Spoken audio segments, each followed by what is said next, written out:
Good afternoon, everyone. This will be my video lecture in CVN for both blocks, Block A and Block B.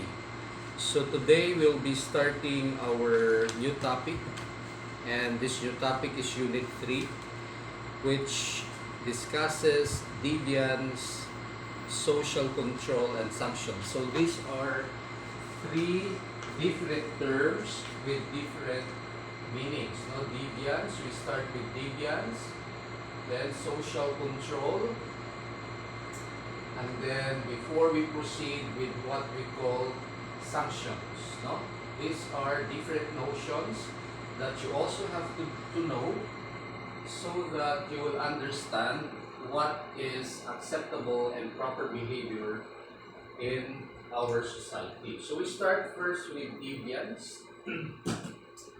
When we speak of deviance, what comes to your mind first? No? Deviance is a violation. So that would be your underlying notion or concept. And the one who violates, when we talk of deviance, of course, deviance is a noun. Now, it's an abstract noun. The one violating, no? What does it violate? It violates what we call social norms. No? Ito yung bina-violate niya. This is what is being violated. And the one who is violating this is what we call a deviant. No? Deviance is the abstract noun, which means violation. What does it violate? Or what does it violate? Of course, it violates social norms. Social. When we speak of social, of course, we are talking about society. No? So we are not talking about personal norms. We are talking about social norms. Those norms that have been what? Accepted by the lapse of time and by virtue of common usage. No? They become social norms because they have been accepted, no? By the lapse of time, meaning by the lapse of time, and also by virtue of common usage of people, no? Common usage. So they become social norms, I repeat, by virtue of the lapse of time, dahil sa tagal, and because of common usage by members of that particular society. So when you talk of deviance, you think of a violation. And when you talk of violation, the ones that are violated are what we call social norms. Now, we go back to that concept or notion of norms. Of course, when we talk of norms, we talk about folkways, di ba? This is just a review. We talk about mores, we talk about taboos, and then we talk about what we call laws. Now, the most formal of all this, we are talking about norms, ito yung norms. The most formal of all the four types of norms would be this. Why this? Why laws are the most formal? Because they are written. They are written rules. And being written, you cannot just violate that because there may be sanctions that may be accompanied or that may attach to a particular violation. So these norms, they become social norms, no? That's what I was telling earlier. They become social norms. Why do they become social norms? Social norms because they have been accepted, I repeat again, by virtue of lapse of time, no, sa tagal, lapse of time, and also by virtue of common usage. Repetition na naman. Always repeat. Repetition is the key to learning. No? So, here we talk about social norms. No? When we talk of deviance, violation of social norms. No? You may ask, why do individuals or why do people violate? No? How come that people or individuals, no? How come that people or individuals violate social norms? So, how do you explain that? How come that people or individuals violate social norms? Give me an idea. Anyone? Okay. So, why do we violate social norms? Why? Well, of course, there are three. I will mention three schools of thought. No? Three schools of thought or views, rather. No? When I say schools of thought, I'm talking about views. No? Views. Three schools of thought or views. The first is we have biological view, the biological view.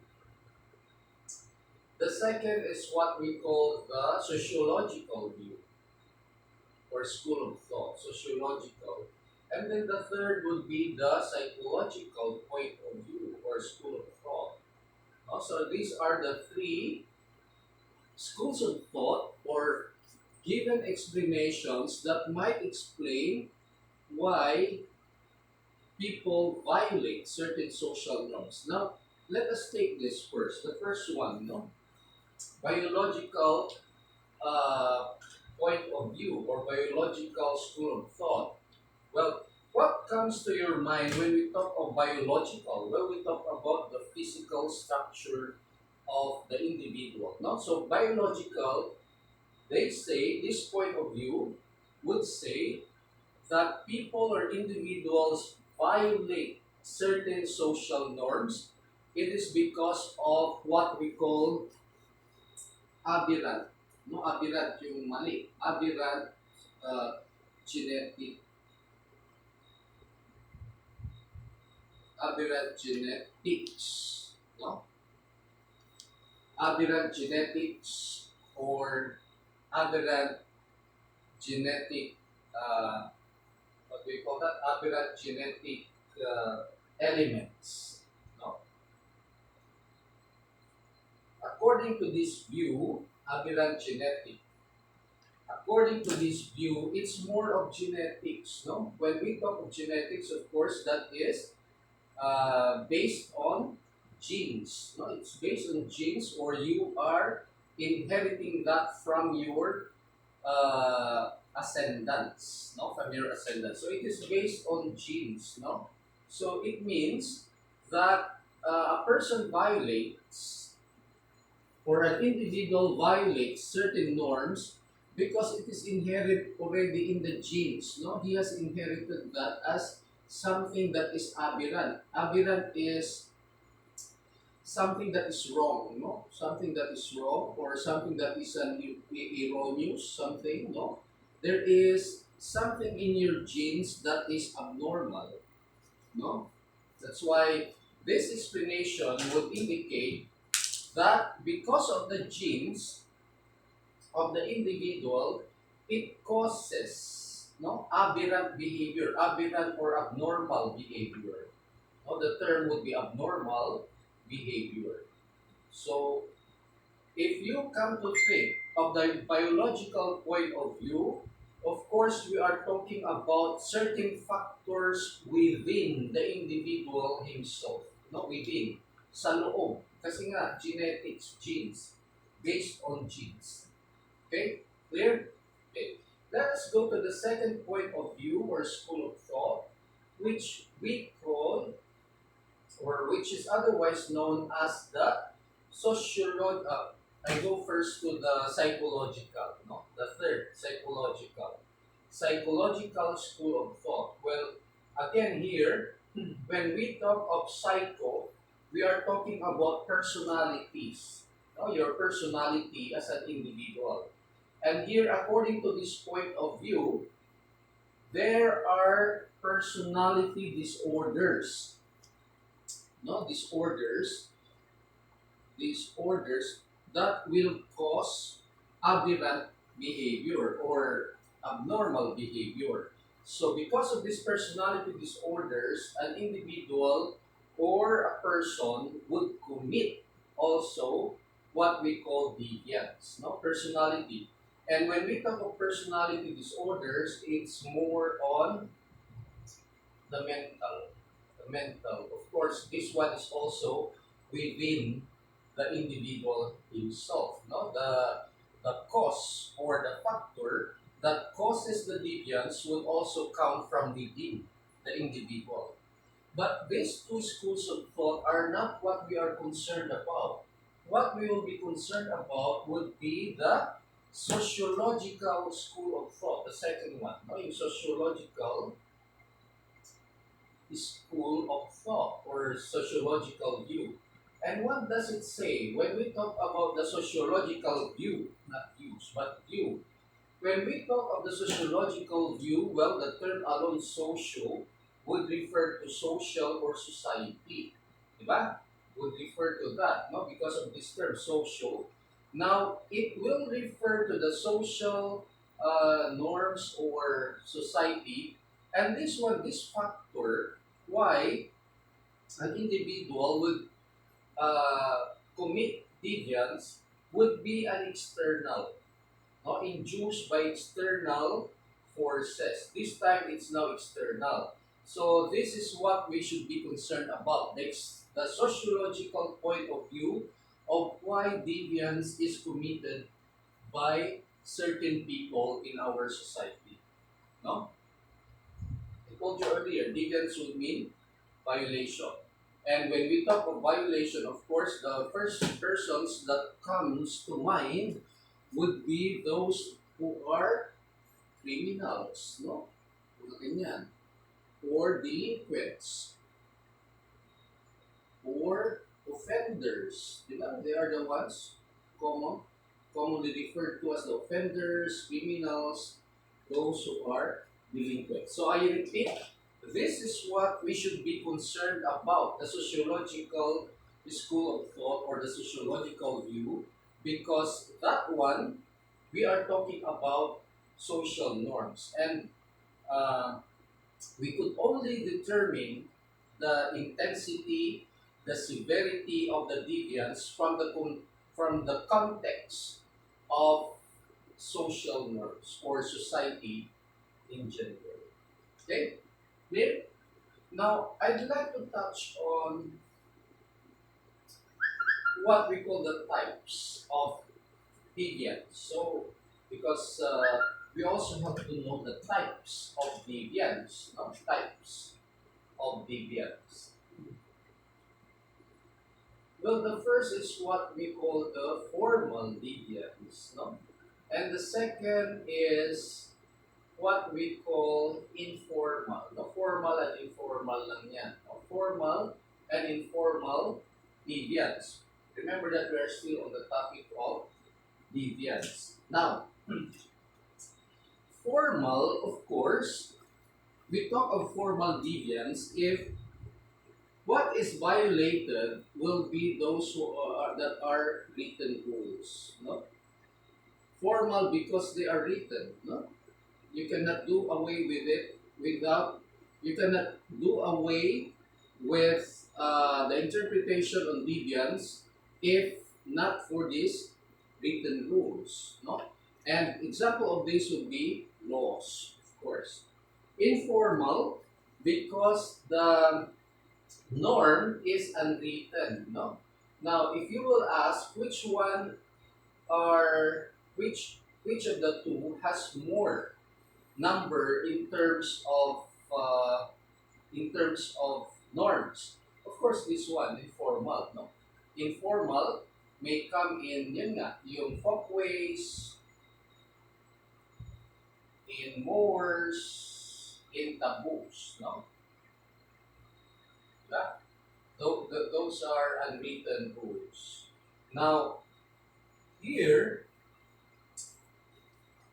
informal deviance, of course, there are sanctions. I told you that sanctions are penalties. There are sanctions that are imposed therein. If you violate a certain rule, there may be sanctions that may attach for every violation. Here, for informal deviance, of course, because these are unwritten, no, unwritten rules. There is not nothing that we could read of. Of course, the sanctions may come. The sanctions or penalties may come in the form of, well, of course, they may say expulsion from the group or society, no? Expulsion or disapproval, diba? Disapproval, or they may ask for, say, for instance, they would say disgust, no? People will be disgusted of you. Example of this would be, say, for instance, rude behavior in public, no? Rude behavior in public. There is actually no definite penalty or sanction, but these are the possible, no, possible sanctions that you may get from based on your violation of a social norm.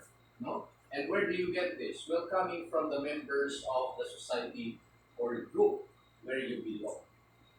Okay, clear so far? Unlike in the case of formal deviance, wherein you are violating certain written rules, well, it is also clear from the law or the written rule that there will be sanctions that may be attached for every violation thereof. Okay, clear so far? Now, I told you earlier that what we should be concerned about would be the sociological school of thought or sociological point of view why deviance is committed by certain individuals. Right? And there are four theories, no, that I'd like to discuss one by one. There are four theories on deviance. This time we go to the theories. We are not only talking the schools of thought. We are now talking of specific theories on deviance. No? Clear? So, the first theory. Now, when we speak of theories of deviance, of course, they are more specific, applicable on a particular situation. Okay? We talk about the four theories now. Now, the first one is what we call the structural strain theory. No? Structural strain. Or structural strain theory. Structural strain theory. Now, this one was conceptualized by an American sociologist by the name of Robert K. Merton, no? In the 1930s. Robert Merton, no, is the proponent of the structural strain theory. Now, strain, the word strain would of course will have a meaning on something that is depressing, no? Or something that is imbalanced. No? There is a strain because there is an imbalance of something. Imbalance, no, not balance. No, there is an imbalance of what? Well, there is an imbalance of what we call culture and, of course, what we call the structures in society. Structures, no, social structures or structures in society. How come that there is an imbalance between this and that social structures? Now, of course, we learn you learn in NSTP 1 that culture is the way of life. And when we talk of culture, it talks about many things, right? Many things. It could be language, it could be customs, it could be traditions, it could be beliefs, it could be anything at all that you could find in a particular group or society. Now, social structures here would mean government instrumentalities. No? Government instrumentalities or agencies. No? When we talk of structures, we are talking about the government instrumentalities. Now, it is the culture. Culture is established by the society itself. No? And what does it establish? Of course, it establishes goals and objectives. No? It is the society itself, it is the cultural norm that establishes certain goals and objectives in a particular group or society. So you could say, or we could say, that this is the end. And the means by which we could achieve the goals and objectives of our society will be from the government instrumentalities, which will be the means to achieve the end. Now, where can we find this strain, or where do we find the imbalance that I'm talking about?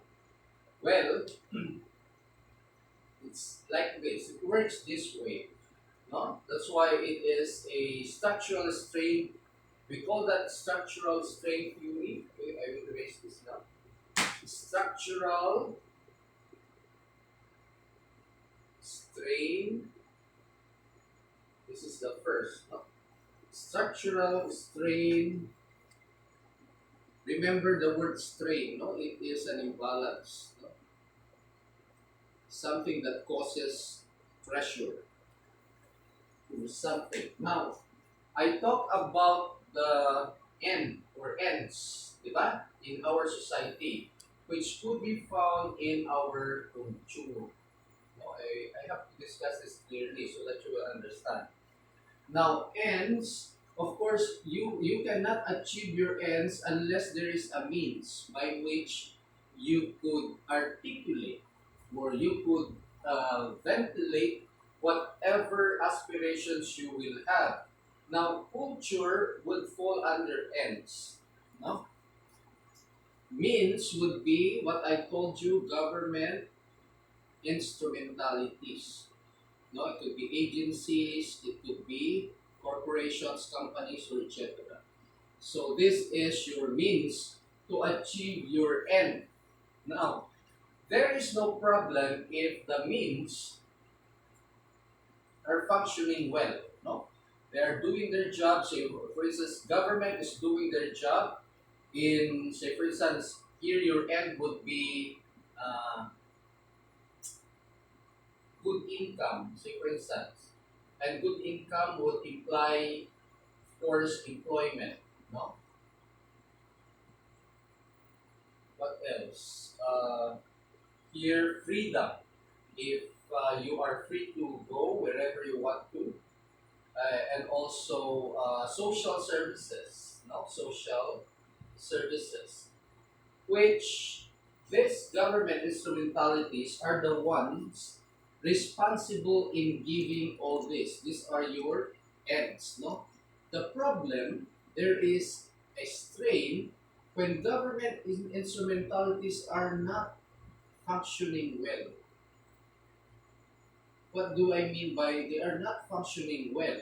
Well, of course, just like in every society, especially in third world countries, no, what happens there? There is corruption, no, no transparency, no, no transparency, politicking, frequent politicking, no, masyadong mapolitika. There is the padrino system, no, you cannot enter employment unless. So these ones, these social issues now will create pressure. Pressure to whom? Well, to the individual. To the individual concerned, it will create pressure or not only the individual but society in general. We call that social pressure. That will create pressure because of this imbalance. They could not provide this, etc., etc. The government cannot provide this. So definitely, what will happen to the individual or society in general? They are pressured now to commit certain, well, we could say, crimes or violations or transgressions of the law. That is why there is the strain or the pressure or the imbalance that will cause people to commit deviance. Clear? Yan ang ending. So, remember that no structural strain theory would have something to do with the ends of society and also the means by which to achieve those ends. Okay? We go to the second theory, which we call labeling theory. No? Labeling.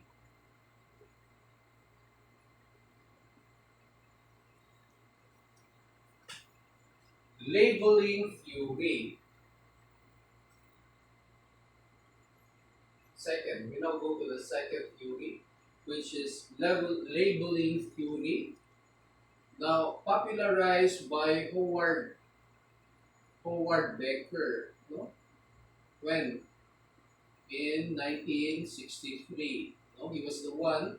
He is the proponent of this particular theory. What does it say? Well, you can get it right away from there, no?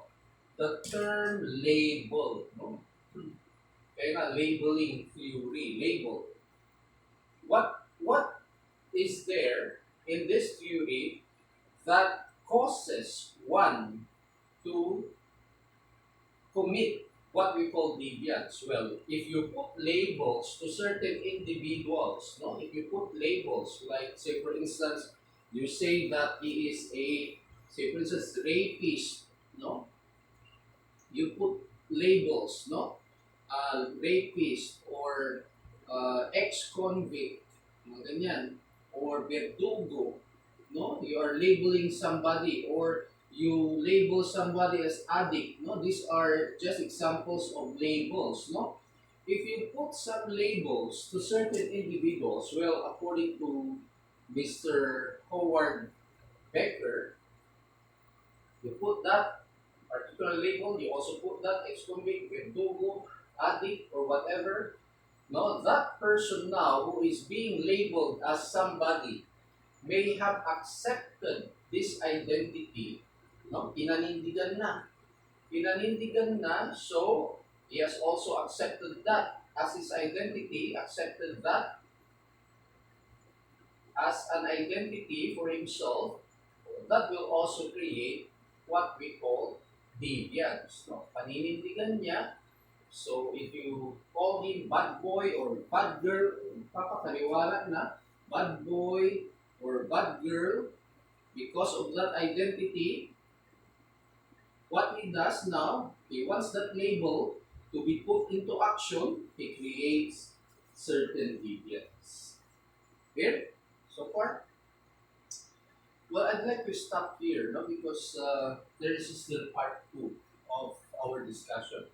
So I'd like you to read the two other theories on deviance. We still have the social control theory and the differential association theory. So I'd like to discuss that on Wednesday so that we stop from here so far. Okay, clear? So I will not give you your assignment for CVN except for grammar. No, later I will be giving you your assignment on grammar. But for now, you continue reading about the two other theories on deviance. Okay? So I'd like you to focus on the four theories of deviance. The two other theories, you have to read that, and also about social control. Okay? Good afternoon, everyone.